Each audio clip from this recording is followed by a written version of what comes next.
మీ వ్యాపార ప్రకటనల కోసం ఈ నంబర్ను సంప్రదించండి. Hi viewers, welcome to our channel. ప్రత్యేక హోదా కోసం జగన్ గారి నివాసం దగ్గర ధర్నాలు చేస్తున్న జేడీ లక్ష్మీనారాయణ గారిని అరెస్ట్ చేయడం జరిగింది. సో దీంతో చాలా మంది ఏం పోస్టులు పెడుతున్నారంటే 10 ఏళ్ల తర్వాత జగన్ గారు జేడీ గారికి రిటర్న్ గిఫ్ట్ ఇచ్చారని చెప్పేసి కూడా పోస్టులు పెట్టడం చూస్తున్నాం. సో ఈ అంశం మీద డిస్కస్ చేయడానికి ప్రజెంట్ మనతో పాటు సీనియర్ జర్నలిస్ట్ జయదేవ్ గారు ఉన్నారు. వారితో డిస్కస్ చేద్దాం. సార్ నమస్కారం.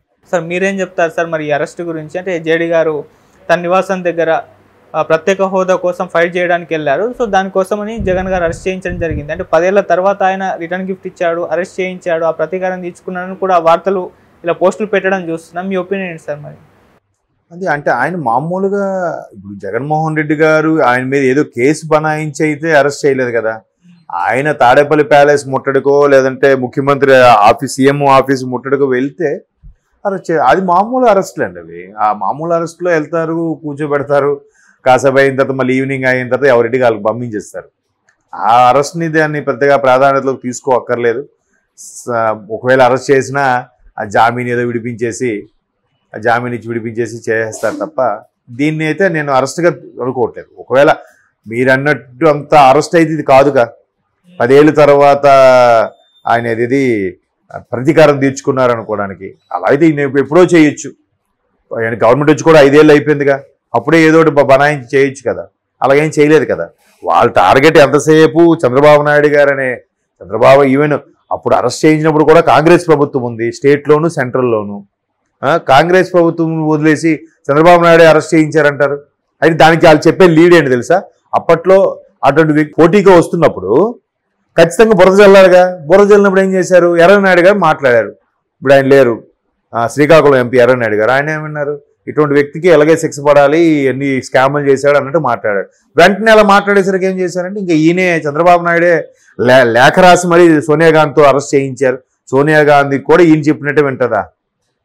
సోనియా గాంధీ ఈయన చెప్పినట్టే విని, షర్మిలా గారు ఈయన చెప్పినట్టే విని, సునీత గారు ఈయన అందరూ చంద్రబాబు నాయుడు గారు చెప్పినట్టే వింటున్నారంట. ఇదేంటి నాకు అర్థం కావట్లేదు. అర్థమవుతుందా? సో అలాగా ప్రతిదీ అలా బుర్ర జల్లడం వల్ల ఆ ఫీలింగ్ చంద్రబాబు నాయుడు అరెస్ట్ చేయించారు. సో చంద్రబాబు నాయుడే అరెస్ట్ కాబట్టి చంద్రబాబు నాయుడు గారు చెప్పబట్టి జేడీ లక్ష్మీనారాయణ గారు ఇన్వెస్టిగేషన్ ఆఫీసర్గా జాయింట్ డైరెక్టర్గా వచ్చారు తప్ప జేడీ లక్ష్మీనారాయణ గారు తప్పేం లేదని ఫీల్ అవుతున్నారేమో. అందుకే ఈ 5 ఏళ్ళుగా ఆయన ఏం పట్టించుకోలేదేమో. ఇప్పుడు అరెస్ట్ చేశారంటే ఆయన ఇంటికి వచ్చారు, ముట్టడికి వచ్చారు కాబట్టి పోలీసుల పని అది. వాళ్ళని బారికేడ్లు పెట్టి పోలీసులు వచ్చి కర్రలతో అడ్డుకోవడము వాళ్ళని చేస్తారు. వాళ్ళు ఏమైనా ప్రతిఘటిస్తే అప్పుడు వీళ్ళు లాఠీ చార్జ్ చేయడమో ఇంకేదో బాష్ప ప్రయోగం ఇవన్నీ చేస్తారు. మామూలుగా ఏం చేస్తారు? మీరు ఇటు రాకూడదు అని చెప్తారు. జనరల్గా క్యాంప్ ఆఫీస్ అంతకుముందు కేసీఆర్ గారిది ఎలా ఉండేది హైదరాబాద్లో? ఇంత హైట్లో గోడలు వేపేసి దానికి ఒక సెంటరింగ్ పెట్టేసి ఎంత ఖర్చు అది? మరి అది అంత ప్రభుత్వ సొమ్మే కదా, ఎవడు పాకెట్లోంచి పెట్టడే కదా. ఇప్పుడు అది మనం తొలగించారు, వేస్టే కదా అది. ఆ కట్టడము వేస్ట్ కదా అది. సో అలాగా ఇప్పుడు ఈయన కూడా బారికేడ్లు పెట్టి మనుషులు పెట్టించుకుంటారు కాబట్టి ఎవరు లోపలికి వెళ్ళరు. జనరల్గా సీఎం పేషీలోకి కానీ సీఎం క్యాంప్ ఆఫీస్లోకి వెళ్ళాలంటే ముందు చెకింగ్లు ఉంటాయి. దేనికోసం వచ్చారు, లెటర్ ఏమైనా ఉందా, ఎవరు పడితే కారు వేసుకు వచ్చేస్తే అలౌ చేశారు కదా. సో అట్లా ముట్టడికి వెళ్ళినప్పుడు సెక్యూరిటీ పనే అది. అక్కడ ఉండే పోలీసు వాళ్ళకి కూడా డ్యూటీ పడుతూ ఉంటుంది. ఈరోజు క్యాంప్ ఆఫీస్ దగ్గర నా డ్యూటీ, సీఎం ఇంటి దగ్గర నా డ్యూటీ, లేదంటే అసెంబ్లీ దగ్గర నా డ్యూటీ అని మారుస్తూ ఉంటారు. చీఫ్ సెక్యూరిటీ ఆఫీసర్ సెక్యూరిటీ పర్పస్లో కూడా ఒక్కొక్కసారి ఒక్కొక్కరిని మారుస్తూ ఉంటారు అనమాట, సర్వసాధారణం. సో అలాగా వీళ్ళు సెక్యూరిటీ వాళ్ళు ఉన్నప్పుడు వాళ్ళు రాగానే అరెస్ట్ చేయించుంటారు. దానికి ప్రతీకారం అని మేబీ ఇది సోషల్ మీడియాలో వచ్చే టాపిక్ ఏమో. ఎందుకంటే మొన్న కుమార్ ఆంటీ ఇష్యూ లాగా, కుమార్ ఆంటీ విషయంలో అక్కడ జగన్మోహన్ రెడ్డి గారి ప్రమేయం లేదు, రేవంత్ రెడ్డి గారి ప్రమేయం లేదు, కానీ అట్లా ఆపాదించేశారు. సో ఇప్పుడు కూడా జగన్మోహన్ రెడ్డి గారు ప్రతీకారం తీర్చుకోవాలనుకునేది ఊరికే రెచ్చగొట్టే ధోరణిలో నెటిజన్స్ కొంతమంది చేసే వ్యాఖ్యలు తప్ప ఇది వైసీపీ ప్రభుత్వం నేను అనుకోవట్లేదు. ఓకే సార్, ప్రత్యేక హోదా కోసం మరి ఈ టైంలో జేడీ గారు ఇలా ఫైట్ చేయడం పైన మీ ఒపీనియన్ ఏంటి? ఆయన రీసెంట్గా పార్టీ పెట్టారు కదా.